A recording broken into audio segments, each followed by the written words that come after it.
ఇది నిన్న ఆడిచ్చిన సపరేటరు. ఈరోజు ఈ సపరేటరు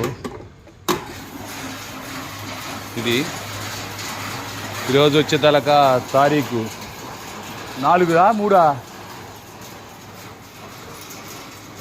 ఒకసారి 3వ తారీఖు అయింది, 4వ తారీఖు, ఇవాళ 4వ తారీఖు జనవరి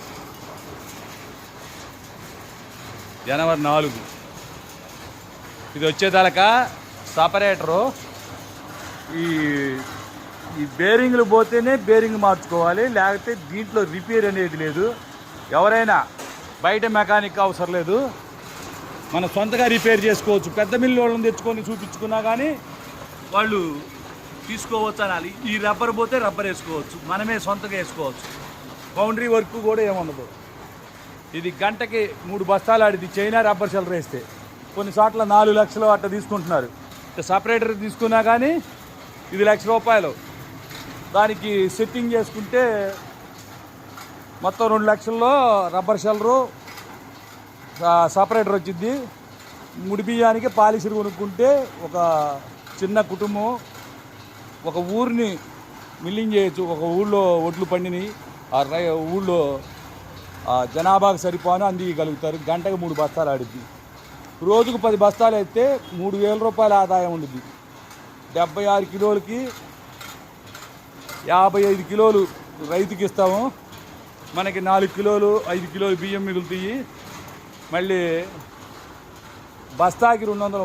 మా దగ్గర మేము ఇచ్చిన ఊరల్లా ఆ ఊరి పేరు పెట్టి సపరేటర్ కాడే పైన పేరు రాస్తాం. ఒకవాళ్ళు ఏంటంటే ఊరక డెమోకి వాడొచ్చాడు ఈడొచ్చాడని చెప్పి బయట వాళ్ళని ఊరక చుట్టుపక్కల ఇళ్ళమ్మడి వాళ్ళని తెచ్చి డెమో చూపిస్తూ ఉంటాడు కొంతమంది.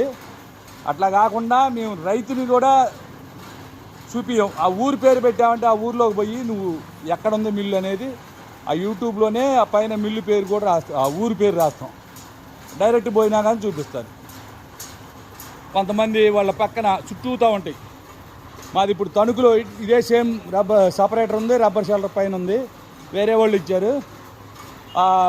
వాళ్ళు సపరేటర్ ఇప్పుడు కొంతమంది బెంగళూరు నుంచి తెచ్చి చాట మోడల్ ఇస్తున్నారు. చాట మోడల్ అంతగా పనిచేయదు. దీంట్లో 10 కిలోలు కూడా మిల్లింగ్ చేసుకోవచ్చు, ముడి బియ్యం తీయచ్చు. అదే పెద్ద ఆ చాట బెంగళూరు నుంచి తెచ్చేయి చాట మోడల్ వచ్చే తలక 10 కిలోలు కాదు, మ్యాక్సిమం దానికి 20 కిలోలు పైన ఉంటేనే. అయ్యి పైన 5 కిలోలు మిగులుతాయి, లేకపోతే దాంట్లో నుంచి బయటికి రావు. ఎప్పుడూ 5 కిలోలు ఉండాలి. మన దాంట్లో